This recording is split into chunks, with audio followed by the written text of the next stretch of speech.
Hey everybody, what's up? You know, back, it's, how do we put this? Basically, like I said, to follow up on the video I did yesterday talking about this whole new era that the WWE's decided to go in, and basically it's an empowering of the superstars and the fans and stuff like that. Again, I think, like I said, we'll just have to wait and see where it goes and how long it's going to last. But the way I look at it, I think when you think about it, certain storylines are being set into place as we head into Royal Rumble and WrestleMania season. Because when you think about it, obviously they're setting the stages for Shane and The Miz, for Shane McMahon versus The Miz at WrestleMania. They're setting the stages for that. How and where we get to that, or when they decide to pull the trigger, is an entirely different story. Now, with that said,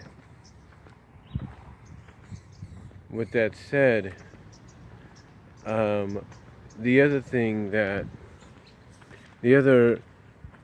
that I look at when it comes to potentially them building towards WrestleMania is, well, let's be honest. As a lot of us know, and a lot of people point out, Triple H likes to have his WrestleMania payday. It's like to Triple H, WrestleMania is not WrestleMania unless he's part of it in some capacity, in some kind of match. And to me, it looks like they've kind of laid the groundwork for that. They've kind of laid the groundwork for that going into WrestleMania. And what I mean by the groundwork is you need an opponent for Hunter. And a lot of people are projecting it could be Kurt Angle. A lot of people are projecting The Rock. But if they're going in a new direction, well, essentially, when you think about it, like I said yesterday, in the previous video, when you think about it, you had basically the Authority turn babyface, with the exception of Shane, who already was massively over as a babyface, So, it makes you wonder exactly what the plans are for Triple H. Now, whether or not he's cleared to get back in the ring and compete by WrestleMania is totally up in the air. It looks like he's going to be okay. So here's where I think maybe this is going to be the building blocks for WrestleMania. Here, again, like I said, we're already seeing the seeds planted for Shane versus The Miz at WrestleMania. We already know that's happening. But, again, Triple H is also known to have a match at Mania, whether he should have it or not. And he usually, depending on his opponents, has a decent outcome. So the question is, who is his Mania opponent going to be? And more than likely right now, it looks like it's going to turn out to be Baron Corbin. I know a lot of you don't like hearing that, but hear me out. Triple H pretty much, in a sense, mocked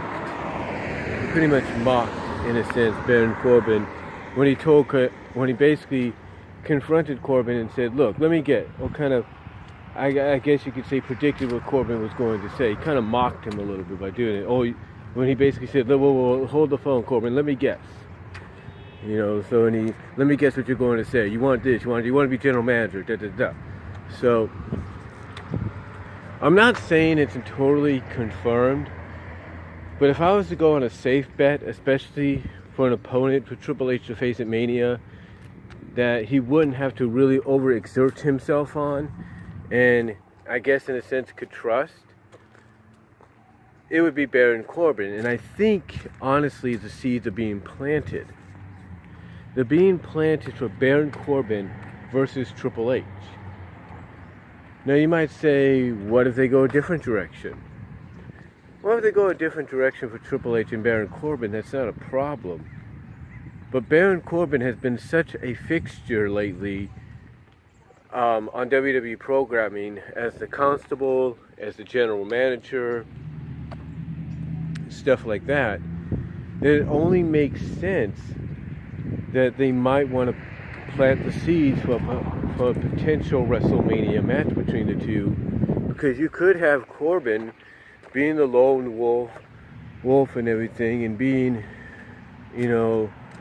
upset at the fact that he lost his power, and that the McMahon family, mostly the McMahon family, doesn't want to do anything to right the wrong that he feels happened to him at TLC, and instead encouraged it.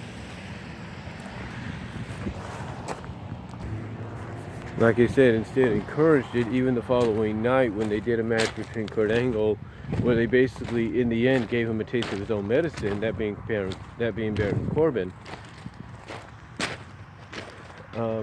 One has to assume, if not kind of put into the hat, if you will, a potential WrestleMania opponent for Triple H, the name of Baron Corbin. And Baron's is probably probably the most likely out of them all. That's what I feel. Because, again, why would you have Baron Corbin come out, try to get the McMahons to right the wrong, go on somewhat of a pathetic rampage or something like that, and get basically knocked on his butt a little bit, or basically confronted and told to his face that, hey, you got what was coming to you. Why do all that if you're not going to follow through on it? And my thought process is this. I look at it like this. They're either going to repackage him and make him somebody else, which I don't think they will, because pretty much they've already admitted that they know the fans will, well, they pretty much admitted in their own way, they know the fans will figure out what's going on. So, whether they repackage him, which I don't think they're going to do, or they have him go back to his lone wolf persona, which I think is probably the best scenario, I'm not going to put it past WWE to, add his name to the list of potential opponents for Triple H, maybe even at the very top or near the very top. So, to me, this new era, which I will agree with Brian Zane on one thing, of Wrestling with Regret. Brian Zane basically pointed out that, hey, he's going to give him a little leeway and just wait until like next year, because we are, like I said, and he even said the same thing, we're in kind of like the final weeks of 2018, and I said in my video that I honestly think you're going to see the result of this more so, the aftermath of this more so in 2019. That's when you're going to see new faces, new fresh matchups. I mean, think about it this way. Triple H says new. We have a new year coming upon us.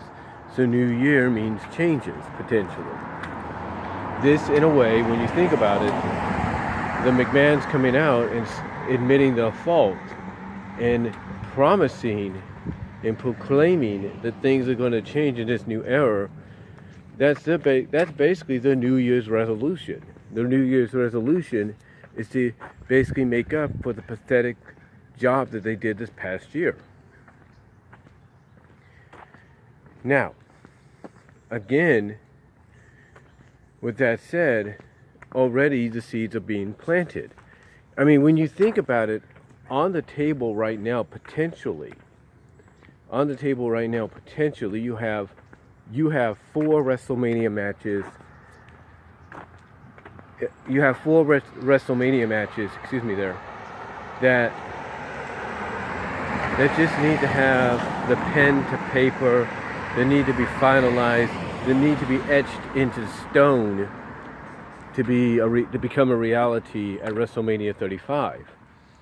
Those 4 WrestleMania matches potentially are Shane McMahon versus The Miz, Shawn Michaels versus Undertaker, Seth Rollins possibly against Brock Lesnar if Brock is still champion, and then Baron Corbin versus Triple H. Those are the potential matchups that all they need is ink to paper. All they need is to be etched in stone, finalized, to become realities at WrestleMania. Now, the other potential matchup that looks like its seeds have been planted into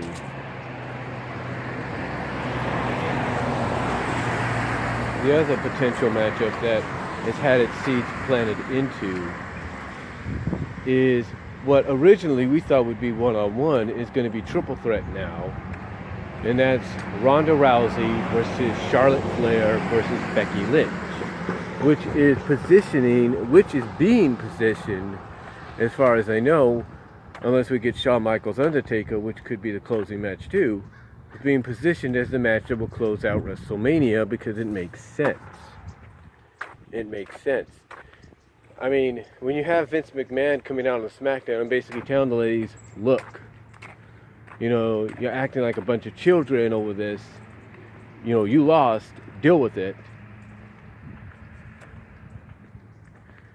Kind of deal with it and step aside and let others have opportunities. There you go. So you kind of see that they're already building up the situation. I mean, they had Ronda come out on Raw and basically say, look, what I did, I don't regret, but I'm trying to send a message is, but what I'm trying to send is a message of, as a champion, you got to have what it really takes. You got to basically be something like moral or something like, basically a champion that doesn't think that the championship makes them or they make the championship or whatever. Basically someone that accepts the positives and negatives that come their way. I'm guessing. So right now, that's another match. So that's 5 potential WrestleMania matches coming out of this new era. Potentially coming out of this new era. Ronda versus Charlotte versus Becky. Shane McMahon versus The Miz. Seth Rollins possibly against Brock Lesnar. I think that's what it was. See, Charlotte, Ronda, Becky, Shane, and The Miz. Seth Rollins, Brock Lesnar, Shawn Michaels, Undertaker, and Baron Corbin and Triple H. Those are the ones potentially that, like I said, all they need to do is have ink to paper. They need to have the stone to be etched in to become finalized. Now you might say, well, what about these new call-ups? What about Nikki Cross, Lacey Evans, Heavy Machinery, EC3, Ethan Carter III, Lars Sullivan? Where do they play a role going into WrestleMania as part of this new era? And that's a good question. That is potentially a good question. You see, they may not have shocked the world during their time in NXT, but let's not forget, and this has even been brought up, some names in NXT don't have to get over there to become successes on the main roster. See, NXT sometimes for certain stars, that's just like to, what's the saying? Kind of work off some ring rust, as well as basically get them ready. It's like, let me put it to you like this. Bobby Roode wasn't in NXT that long. He had one of the longest reigns NXT champion could have, but he wasn't there that long. and he ended up on the main roster. Get what I'm saying? You don't have to be all NXT would potentially be is a place to kind of refreshing one's perspective, kind of get that ring rust off them, kind of give them a little bit of perspective how things are going to be different. And once they catch on to it, which some, if not most in NXT or go through NXT do, then they'll be called up to the main roster.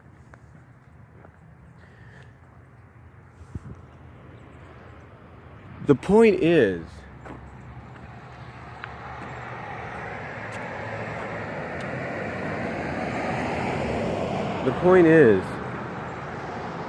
the question a lot of people have is, what do you do with these people? What do you do with them if they hit? What basically, like I was trying to say, what role will they play when they get to the main roster? I mean, like I said, Braun Strowman wasn't there in NXT that long, barely on television for NXT or in the house shows. But look what's going on with him. Elias is the same thing. And now Apollo Crews looks like he's getting opportunities, so it all depends. It all really depends on the outcome. The point is, just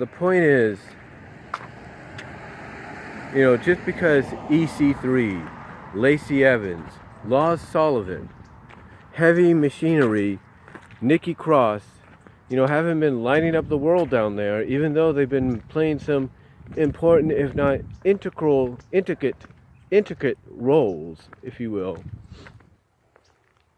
Even though they haven't been lining up the world, does not mean they won't become a success on the main roster, especially if the promise is to give new opportunities and fresh matchups.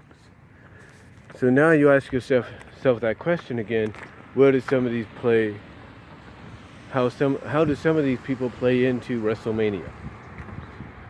Well, I look at the fact that someone like an EC3, I think, is going to be on the WrestleMania card. There is no doubt about that. You cannot leave a guy like him off, especially if the original plans was to have him do a short stint in NXT when he debuted and then come to the main roster, where I think they were going to push him as a big deal. I think he's going to be part of it, and I think he's going to be part of the main WrestleMania card, and I could see someone like him being added to probably a championship match, depending on the brand that he'll end up on. I still believe EC3 is SmackDown bound, and I think him being maybe in a one-on-one or multi-person matchup for the United States Championship is going to fit him well. Heck, maybe they might say, hey, he's got charisma, fans like him, let's put him against Daniel Bryan for the WWE Championship. And that might happen too. We don't know. But I think, honestly, he's probably going to be put in line for a U.S. Championship opportunity at Mania. Either it's one-on-one or multi-man. That's what I see happening. As far as Nikki Cross goes and Lacey Evans, like I said, I believe Lacey Evans, whether people like it or not, is going to end up on Raw. But I think that's going to be a good thing for her. I really do. Because if they're going to do another women's battle royal, I think Lacey Evans is going to be favored to win that. Because she looks like, to me, the kind of woman that they're going to push. They're going to give the ball to and let her run with it after WrestleMania. I could probably see her being added to the Women's Elimination Chamber match at Elimination Chamber. So I could see that, especially if it's for the for the Raw Women's Championship, or to name a number one contender. I could see her being added to that, and that would be great to see.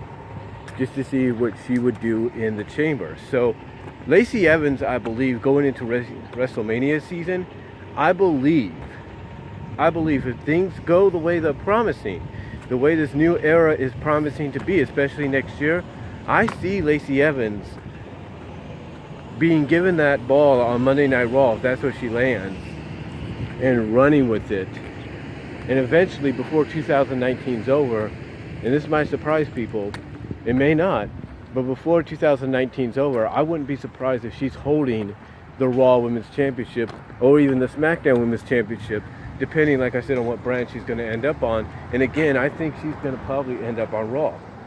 I really do. I really think she's going to end up on Raw. Nikki Cross, I think, is going to head to SmackDown because you got Sanity there already, so pretty much the table is set. So with her coming up, I'm not going to be surprised that she ends up back with Sanity and she becomes a top contender for Asuka.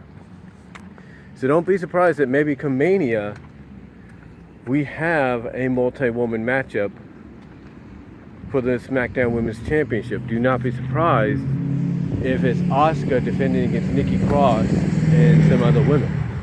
Like, I could see Nikki Cross, Mandy Rose, and Sonya Deville against Asuka. I could see that. I wouldn't put it past WWE to do it. I wouldn't. So, heck, they might even call up Shayna Baszler before then, and you might have Shayna go to SmackDown. There you go too. So, either way, I see Asuka. I could see Asuka defending the championship. I could see Asuka defending the championship in a multi-woman matchup at WrestleMania against the likes of a Nikki Cross, against the likes, like I said, of a Nikki Cross, a Mandy Rose, a Sonya Deville, and maybe even, if they want to take one of them out, a Shayna Baszler. I could see that. I wouldn't put it past them to do it. Heck, you might even get Bianca Belair, who many people like to quote is undefeated in NXT. You might have her get called up. And there you go too. But we'll have to wait and see what they plan to do. But Nikki Cross most definitely is SmackDown bound. We pretty much got a taste of that about a month ago. So she's pretty much SmackDown bound. She's going to be back with Sanity. And then you got Laws Sullivan and Heavy Machinery. Laws, I think, is going to end up on SmackDown. I truly believe. I think, did I say he was going to end up on Raw? Because I know, I look at it this way. You're going to have 3 going to Raw, 3 going to SmackDown. And like I said, EC3, Nikki Cross, and I think Laws Sullivan are going to be SmackDown bound. That's what it is. I can see Laws Sullivan probably coming in and being getting over as a monster babyface, because that crowd is pretty much, that main roster crowd is pretty much engineered to get behind someone that's dominant, someone that just mows through you and basically doesn't care. Basically mows through you, gets in the ring, gets the job done, and leaves. So I can see someone like Laws Sullivan, as soon as he comes in, getting pushed to a WWE Championship run or opportunity at WrestleMania. And if Daniel's still champion, I can see that. So I could probably see a Laws Sullivan versus Daniel Bryan match for the WWE Championship at WrestleMania if Daniel's still holding the belt. And Heavy Machinery, I'm definitely going to say that I could see them going after the Raw Tag Team titles. And I could see them being part of maybe a multi-team tag team match at WrestleMania. So that's pretty much where I see them going. But yeah, that's kind of the idea as we build towards WrestleMania 35, that is. That's kind of the idea where I think this new era, it's kind of where I think this new era is going to lead. I think basically what I'm trying to say is, I think that's what this new era is building towards. What we're going to get, courtesy of this new era, what's going to come out of it. Like I said, the 5 matches that I think potentially are going to be locked in or finalized, etched in stone, are going to be Seth Rollins, Brock Lesnar, Ronda versus Charlotte versus Becky, Shawn Michaels versus Undertaker, Shane McMahon versus The Miz, and more than likely, possibly, Triple H versus Baron Corbin. I could see that. And then like I said, where I see some of these new people coming into play, I just feel that some of them are going to play huge parts come Mania. I can see Lacey Evans winning the women's battle royal, the WrestleMania women's battle royal. I could see EC3 being involved in a multi-man match for the United States Championship. I can see Heavy Machinery in a multi-team match for the Tag Team Championship over at Raw. I can see Nikki Cross and maybe a fatal four-way or four-way dance for the SmackDown Women's title. And Lars Sullivan, I could potentially see getting a WWE Championship match at Mania against whoever the champion is, possibly Daniel Bryan. But those are just what I project coming out. Those are just my WrestleMania projections coming out of this new era that was starting. If they keep up with this, if they live up to the word to kind of clean up their act and go this direction. But we'll have to wait and see. But more than likely, if they keep the promise, this is the direction match-wise, and as well as the new faces that are coming up. You know, as it involves WrestleMania, I think this is exactly everything that I've mentioned. Possibly strong possibilities. Again, my opinion, that I think this is where it's all going to lead come Mania.